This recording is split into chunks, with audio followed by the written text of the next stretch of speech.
जब अंसा तैयार होने लगी तो उसने अचानक शहरीन का जिक्र छेड़ दिया। वो बोली, मैं अभी शहरीन को देख कर आ रही हूँ, बहुत प्यारी लग रही थी। उसका ड्रेस, मेकअप, सब कुछ बहुत खूबसूरत था। अनस ने शरारती अंदाज में उसकी तरफ देखा और बोला, कहीं तो मुझसे जलस तो नहीं हो रही? अंसा फौरन हंस पड़ी। अल्लाह ना करे, मैं क्यों जलस होंगी, मैं तो उसके लिए खुश हूँ। लेकिन ये कहने के बाद उसकी मुस्कुराहट धीरे धीरे फीकी पड़ गई।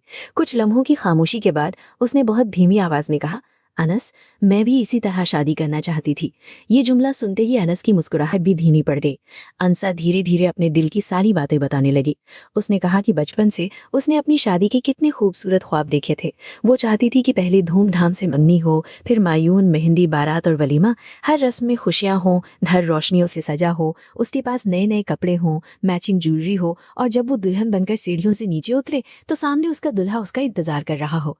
मगर फिर उसकी आंखों में नमी आ गई। और देखो मेरी अपनी शादी कितनी अलग हुई, न कोई रस्म, न कोई तैयारी, न कोई खुशी।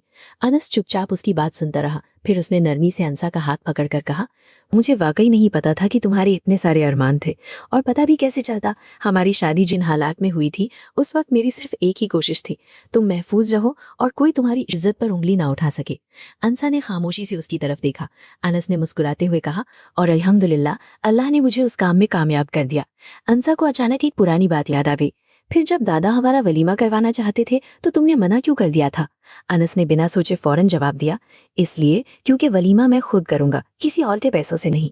फिर उसने उसकी आंखों में देखते हुए वादा किया, मंगनी, मेहंदी और बारात का तो पता नहीं, लेकिन वलीमा बिल्कुल वैसा होगा जैसा तुम बचपन से चाहती आई हूँ। ये मेरा वादा है।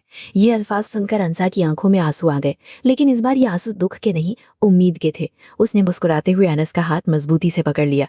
अनस ने हंसकर कहा, और जितनी फोटोज तुम चाहती हो उतनी खिंचवाएंगे, सब फ्रेम करेंगे। हर वो याद जो तुम्हारे नसीब में नहीं थी हम मिलकर बनाएंगे। ये सुनकर अंसा के चेहरे पर वही मुस्कुरा